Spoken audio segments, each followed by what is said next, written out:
For more on this, we've got Kona Haque, who is the ED&F Man Head of Research.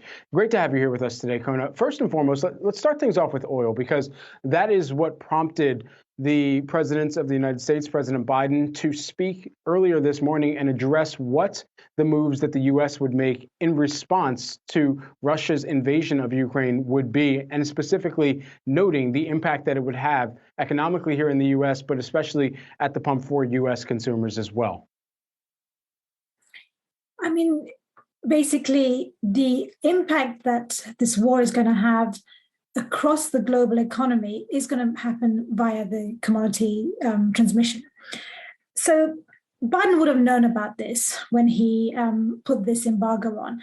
And this is not the first thing. Obviously, it was the sanctions, and it was the economical choking of the Russian economy. And now is the pressure points, because obviously Russia relies heavily on oil and gas revenues and commodity revenues for its economy to thrive. You know, this Ukraine war is not going to be cheap. They're going to have to fund this. So they need those revenues badly. So if you're going to hurt them where it hurts, you know, that's clearly, this is an obvious place to start. But as you mentioned, the USA alone really only imports about 8% of its crude oil needs from Russia. Of that, really 3% is crude oil, and the other 5% is oil products. It's not clear at this point whether the US are going to put an embargo on oil products. It's some products, it's crude oil and some products. And it's also on Russian tankers. So does that mean the oil can still come through other tankers? That's also not quite clear at this point.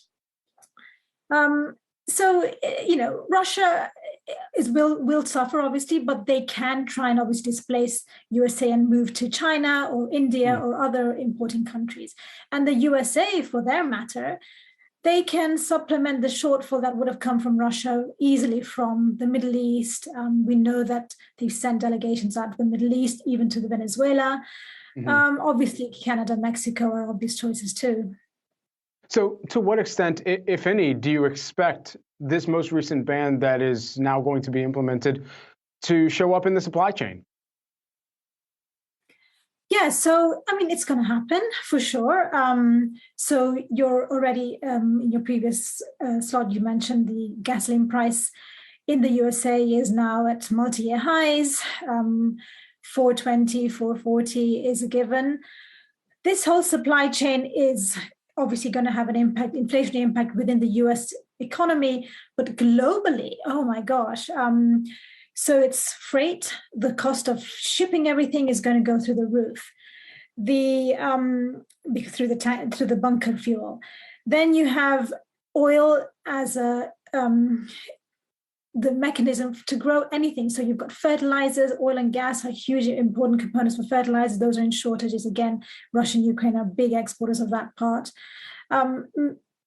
To run everything on the supply chain, unfortunately, so much of it relies on oil. It's the reason why every time you see oil prices go up by 50%, it typically follows a US recession typically follows. It's that impactful. It's that entrenched in the economy, and obviously the US clearly very, very energy dependent. Although I should say not as intensive in terms of energy use as maybe 20 years ago. But no, it will have a reverberating impact across the supply chain. I want to also talk about wheat with the time that we have left. We were tracking wheat futures earlier today, and of course that struck a limit down level, but that was of course after six consecutive sessions of gains. And with all of that in mind, just put this in context for us, why the rise happened and why the pullback that we saw today was as fierce as it was. Yeah, no, these are markets like I've never seen before. Today's pullback was probably just a correction. I mean, it had overextended itself. Wheat prices rose by about 60% in the last 12 days, unheard of, unprecedented. So we are now at, near record highs. These kind of prices were last seen in 2008, which led to the Arab Spring and food riots. Huge amount of importing countries will suffer on the back of it. What led to it was obviously the fact that Russia and Ukraine are a powerhouse in terms of wheat supply. They account for 29% of global exports.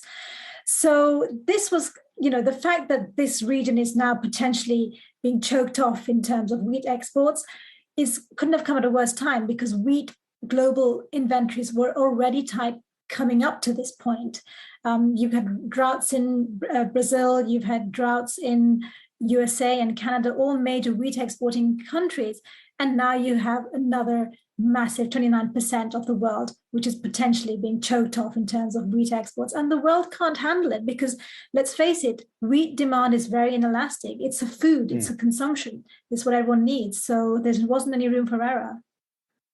Kona Haque, who is the ED&F Man, head of research, joining us here today. Thank you so much for this historical context. Extremely important for the sake of this conversation and tracking all of these elements moving forward from here. Appreciate it.